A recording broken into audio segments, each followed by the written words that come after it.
Hi hello welcome back my channel. நம்ம இன்றைக்கி நம்மளோட 3 month post pregnancy weight loss ஜேர்னியில் 5th டேயில் இருக்கோம். உங்களோட டே எல்லாம் எப்படி போச்சு? இன்றைக்கி நல்லபடியாக போச்சா? என்ன சாப்பிட்டீங்க? கால்வலி எப்படி இருக்குது? பரவாயில்லையா? எக்ஸசைஸ் பண்ணிங்களா?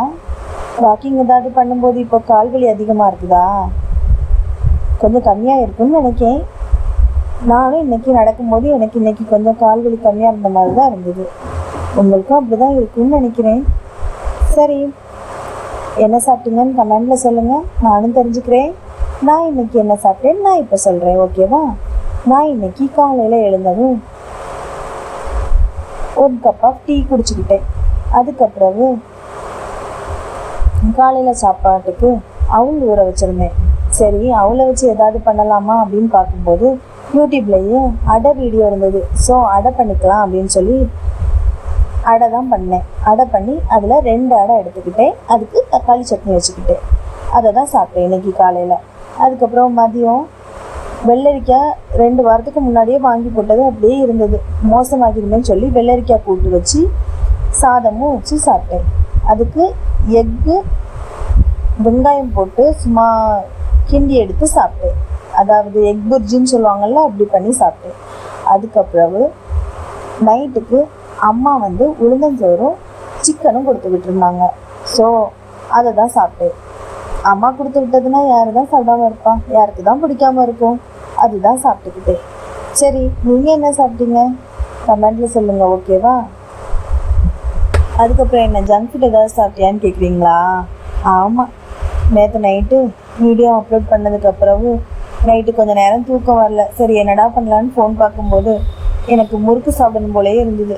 முறுக்கு சாப்பிடணும் போல இல்லை, என் ரூமில் அதுதான் இருந்தது. ஸோ அதை எடுத்து சாப்பிட்லான்னு சொல்லி சாப்பிட்டுட்டேன். அதுக்கப்புறம் இன்னைக்கு என்ன ஜங்க் ஃபுட் சாப்பிட்டேன்னா, ஒரு துண்டு கேக் சாப்பிட்டேன். ஏன்னா பாப்பாவுக்கு 7th month முடிஞ்சு 8th month இப்போ தான் பிறந்துச்சு. ஸோ அதுக்கு கேக் வெட்டியிருந்தோம். அந்த கேக்கு 2 நாளாக ஃப்ரிட்ஜிலேயே இருந்தது. இனியும் வச்சு அது வேஸ்ட் ஆகி போயிடும்னு சொல்லி வேறு யாரும் சாப்பிடலேன்னு சொல்லி அதுலேயும் ஒரு துண்டை சாப்பிட்டுக்கிட்டேன். என்ன பண்ணுறது, நம்மளோட நிலைமை அப்படி தானே இருக்குது. சாப்பிடக்கூடாதுன்னு நினச்சா அன்னைக்கு தான் ஏதாவது சாப்பிடணும் போலேயே இருக்குது. இல்லாட்டா அன்னைக்கு தான் யாருமே சாப்பிட மாட்டாங்க, வேஸ்ட் ஆகிருமேன்னு சொல்லி சாப்பிட வேண்டியது இருக்குது. என்ன பண்ணுறது, நம்ம நிலைமை அப்படி ஆகி போச்சே. இனியாவது வாயை கொஞ்சம் கட்டுப்படுத்தி வேண்டாம், வேஸ்ட் ஆனாலும் பரவாயில்லைன்னு சொல்லி சாப்பிடாம இருக்கணும்.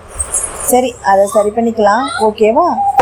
ஆனால் இந்த ஜங்க் ஃபுட் கட் பண்ணுறது ஈஸியாக இருக்கும்னு நினச்சேன். ஆனால் இது ரொம்பவே கஷ்டமாக இருக்குது. நமக்கு பிடிக்காததெல்லாம் நம்ம சாப்பிடாம தானே இருக்கும். அதே மாதிரி இதையும் நினச்சா சாப்பிடாம இருக்கலாம்னு நினச்சேன். ஆனால் இது ரொம்பவே கஷ்டமாக தான் இருக்குது. உங்களுக்கு எப்படி இருக்குது ஜங்க் ஃபுட் சாப்பிடாம இருக்கிறதுக்கு? சரி, போக போக பழகிடும், கவலைப்படாதீங்க. எப்படியாவது நிறுத்திடுவோம். இந்த 50 days ஏப்ரல் 15க்குள்ளே எப்படியாவது ஜங்க் ஃபுட் சாப்பிட்றத கொஞ்சம் கட்டுப்படுத்துவோம். ஏன்னா கட்டுப்படுத்தினா தானே நம்மளோட வெயிட் லாஸ் ஆகும். ஆனால் நமக்கு இப்போது எப்படியாவது கொஞ்சம் வெயிட் லாஸ் ஆகிருக்கும். ஏன்னா நம்மளோட எக்ஸஸ் ஃபேட் அதிகமாக இருந்ததுனால கண்டிப்பாக உங்களோட கொஞ்சமாவது வெயிட் லாஸ் ஆகிருக்கும். நீங்கள் செக் பண்ணி பார்த்தீங்களா உங்களுக்கு வெயிட் லாஸ் ஆகிருக்குத? நான் செக் பண்ணி பார்த்தேன். எனக்கு 1 kilo குறைஞ்ச மாதிரி இருந்து. ஆனால் அது இன்னும் 50 days நம்ம கரெக்டாக பார்த்துட்டு இது பண்ணலாம், அப்டேட் பண்ணலான்னு சொல்லி தான் இன்னும் அப்டேட் பண்ணாமல் இருக்கேன். சரி, பாய். நெக்ஸ்ட் வீடியோவில் பார்க்கலாம். வெயிட் செக் பண்ணலன்னா செக் பண்ணி பார்த்துக்கோங்க.